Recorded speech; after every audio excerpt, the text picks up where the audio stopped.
Hello guys, thank you so much for coming our open talk today. Yay! Thank you. So thank you so much for this opportunity. Ayaka-san and Yoshimi-san, as always, everything setting up and then like asking to the bar people. Yeah, please hakushu day. Thank you. So, okay, introduction. So, I'm Kaorie, a product designer and author. My hobby is yoga, running, swimming, and biking. My fun fact is wearing always just yoga wear because I want to be a automation. So, it's super fast to choose clothes than my dad. This is my fun fact. And Jared? Like Mark Zuckerberg? Yes, I want to. No, Steve Jobs. Steve Jobs. Yes. Okay, so today I brought my special guest, Jared. Could you please introduce yourself and what do you do?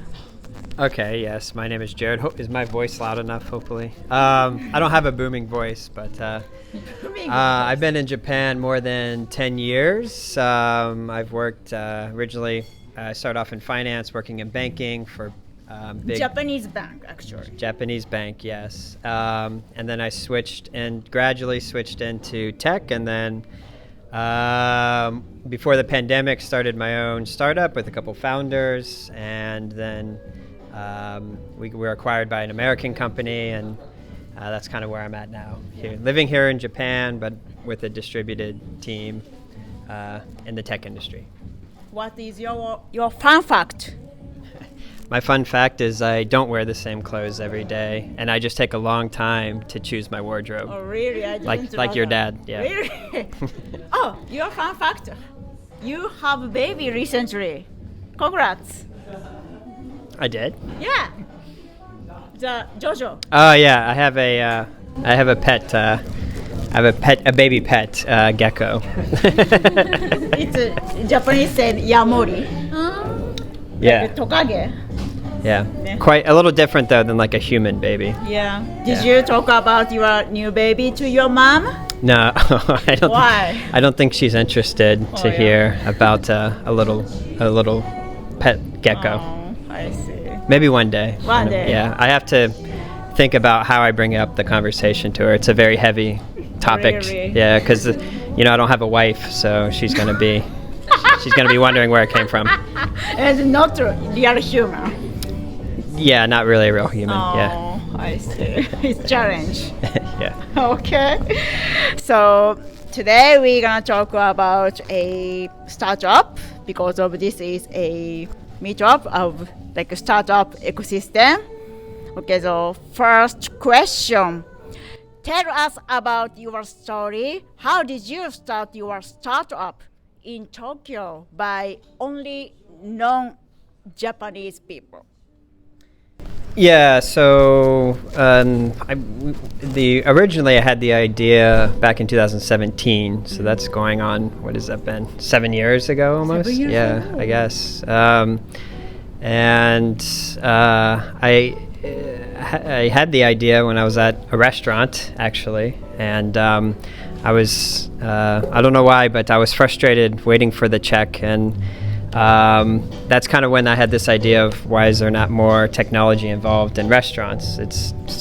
The process is still the same it's been for like our parents' generation and everything. So I kind of had that original idea back then, but I had the next part was how do I build like a prototype? I had an idea for a prototype, but I needed to find my co-founders, which I think a lot of people ask what's the hardest part of a startup, and to me that's the hardest part is finding your team, your initial co-founders. It took about a year to like get that into place, and I did find through networking and through talking to my friends and everybody and trying to work through it and get them on board. I had some people come on and then they left. That happens a lot, I think, in an early stage startup.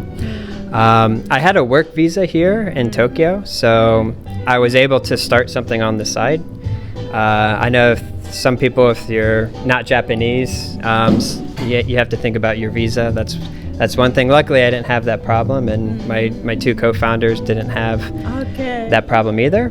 But that's kind of how we got started. And then there was a lot of time, a lot of things happened over the 7 years. I have a question. How did you find your co-founders?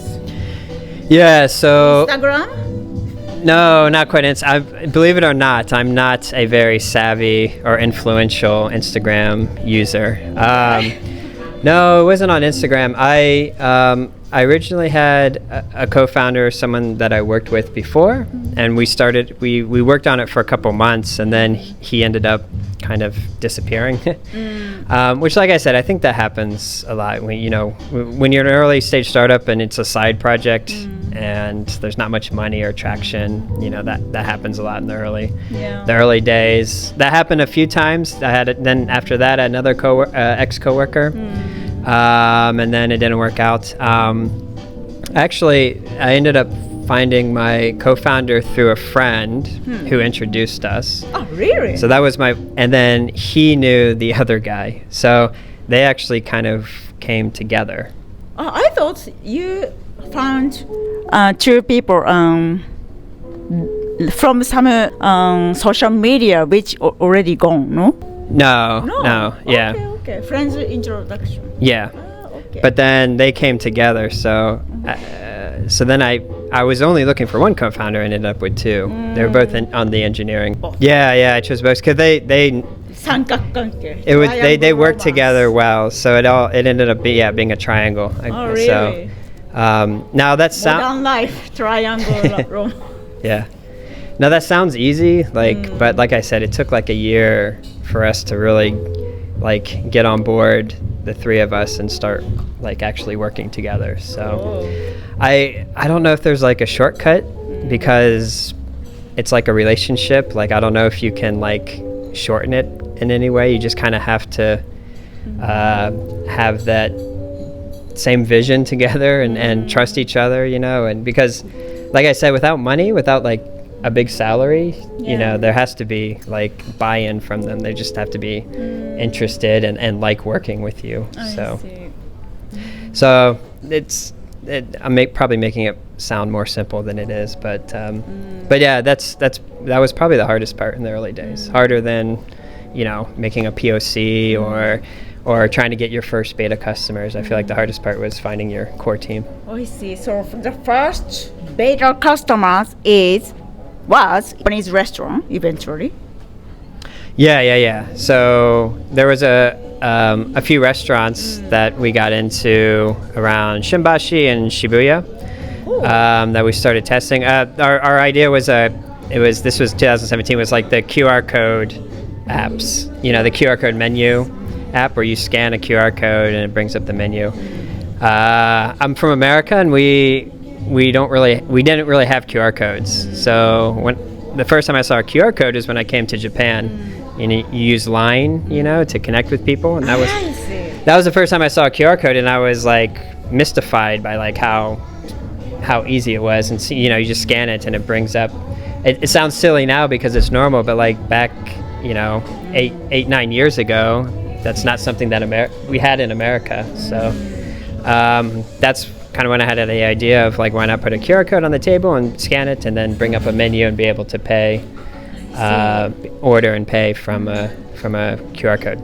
Okay, so back in 2017, so there are kind of a blue ocean. Yeah, well, restaurants are always kind of a blue ocean in some ways, because the technology for restaurants are very fragmented. You have reservations, you have what we were doing, QR code menu, you have POS systems, you have a bunch of different, it's a very fragmented industry with a bunch of different verticals of technology. So, but that one was kind of, that in 2017, it wasn't really used. I mean, I didn't really see it anywhere else.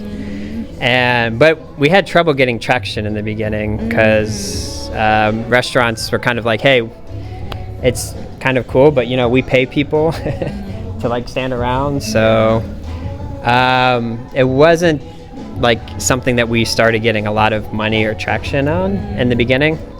And then magically this thing called the pandemic started, which was bad for a lot of people, but somehow for us it actually in a weird way helped us, because QR code or menus became really popular all of a sudden, especially in America. Like, we were working here in Japan, and then at that time I got wind that in America these QR code menus were getting really popular. Nice. So restaurants started thinking a lot more about that kind of interaction with the customer and the menu.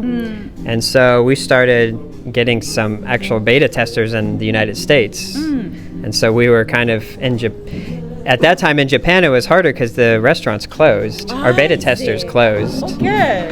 So we started trying to desperately find new avenues, and then switched into America. We had some beta restaurants in America, some testers there, and we were testing it.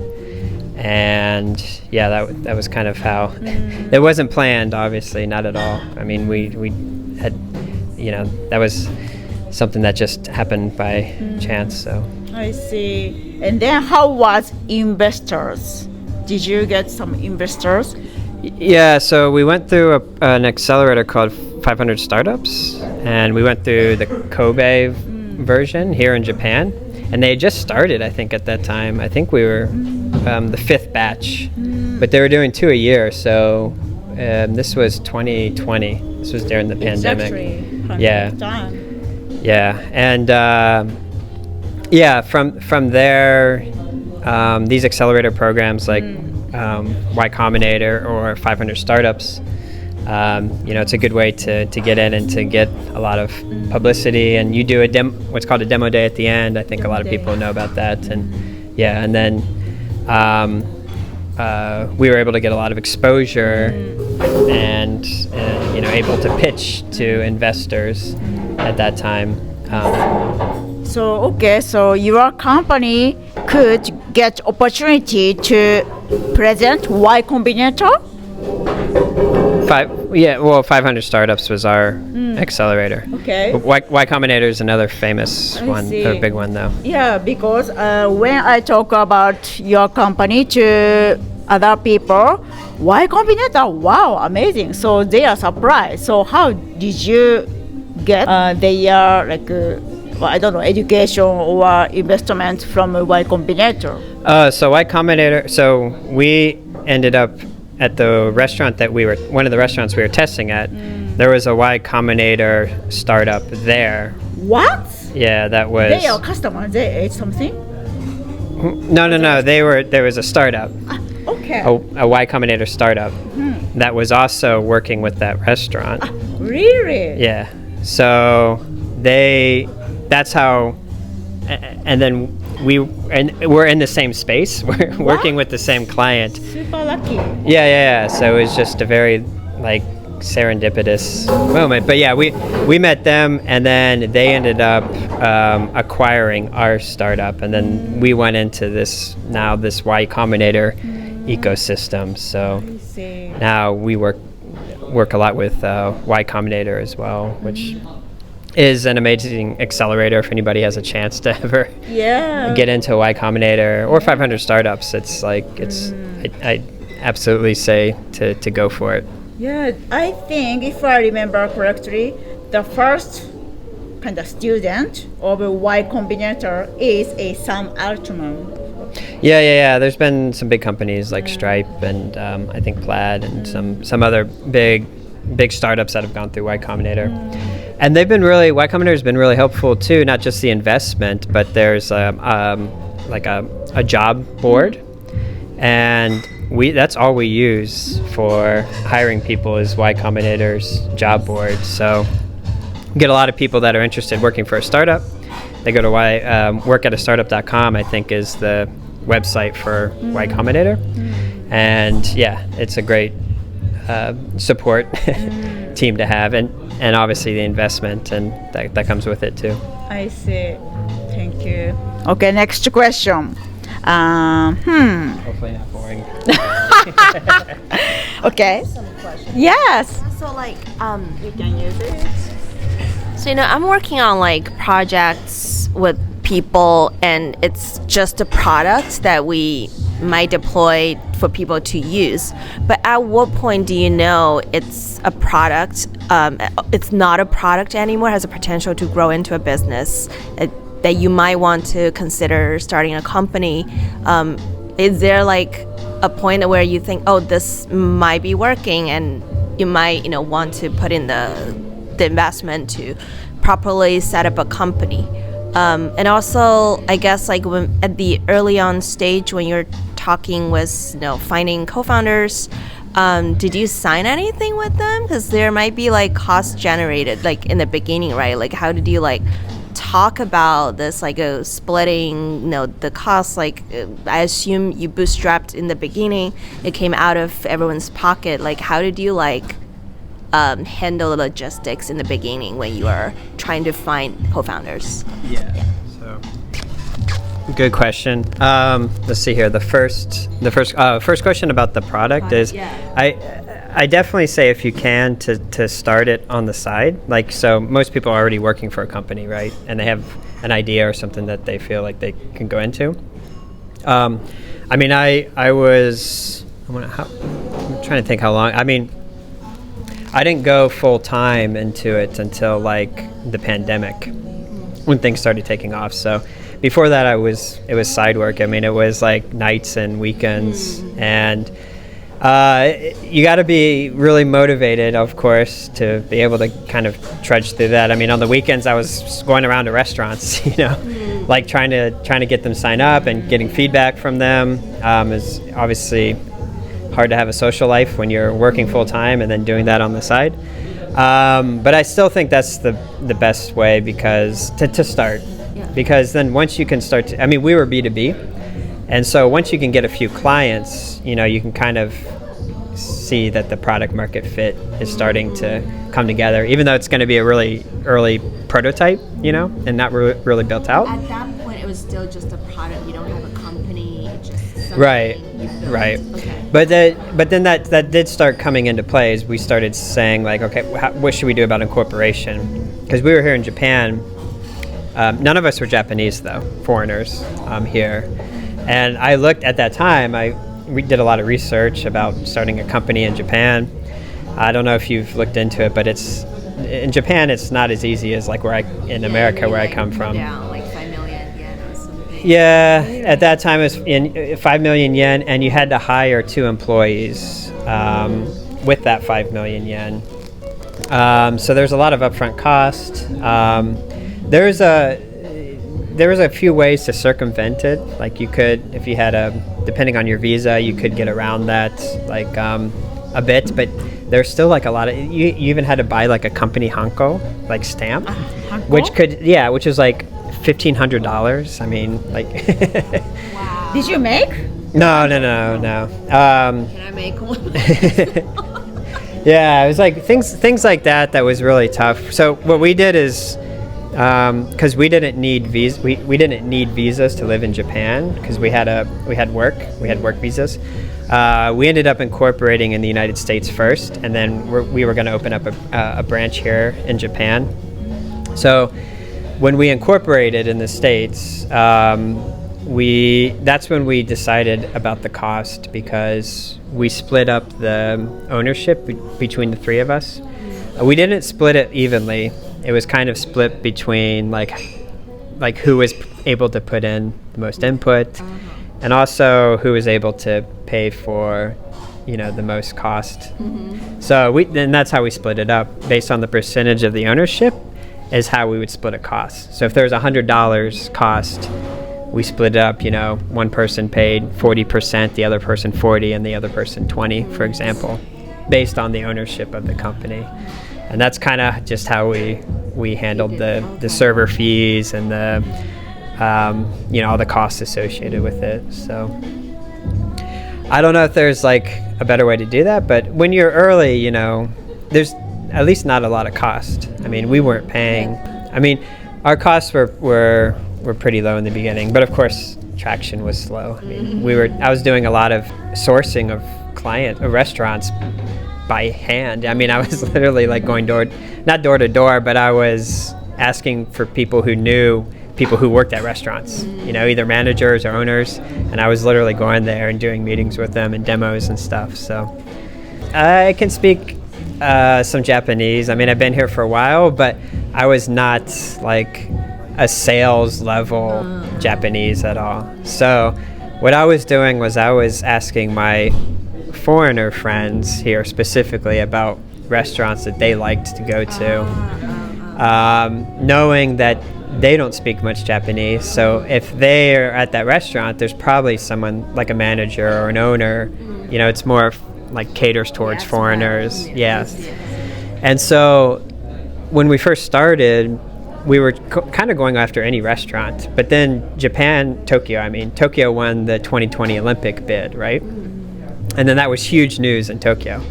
And so then we kind of used that to then target restaurants who were going to be in areas that had a lot of foreigners coming. And we were going to give them free menus in English. So we would upload it in Japanese, but a foreigner could scan the QR code, or a non-Japanese speaker, scan the QR code, and they could read the menu in English and order from there and pay from there.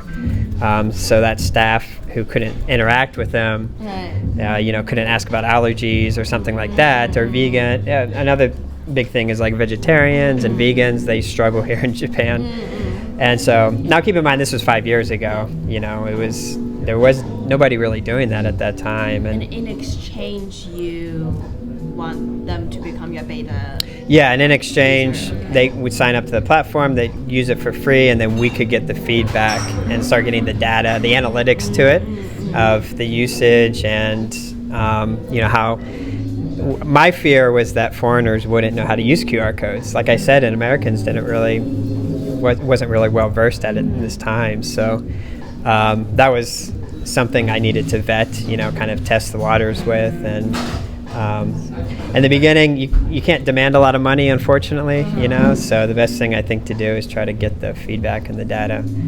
And that's the route that we took. And luckily, like I said, the Olympics wasn't in our control. It's just something that happened. It kind of rode that wave, I guess, to get our foot in the door. Rode two waves, and then the pandemic came, and then because then there was no Olympics, and then we had to pivot. So, but yeah, it just that's another thing too with a startup.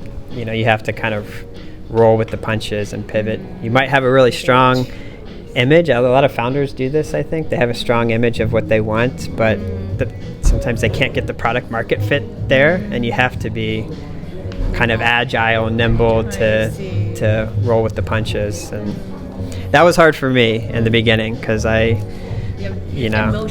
was emotionally attached, yes, and everyone, I think a lot of people are, and I was stubborn in the beginning.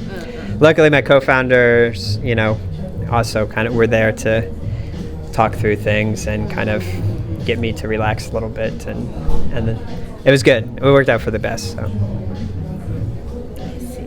Good questions, though. Thank you. Okay. So maybe it's time. So thank you so much for attending to our open talk today. The key takeaway from Jared. The hardest part of the early stage was finding core members. He tried to find a co-founder within a year, but since he was still on the sidelines, many people disappeared. Then, two potential co-founders showed up at the same time. After some discussion, Jared finally decided to work with both of them.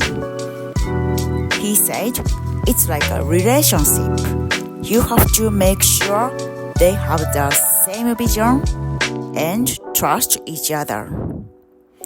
The key takeaway too, as a foreigner, it was difficult to start business in Japan at the time.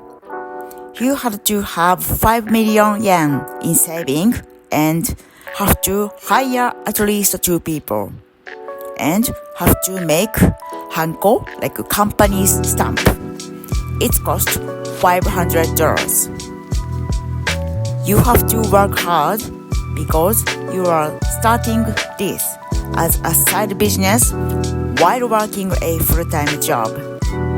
You have to be willing to work nights and weekends. It's difficult to have a social life. The key takeaway 3. As a startup, it is so important to pivot your business sometimes, like when things are out of your control. That way, Jared can survive the pandemic period. You have to be patient, flexible, and agile. Thank you so much for listening to our interview stories. Please give us your like and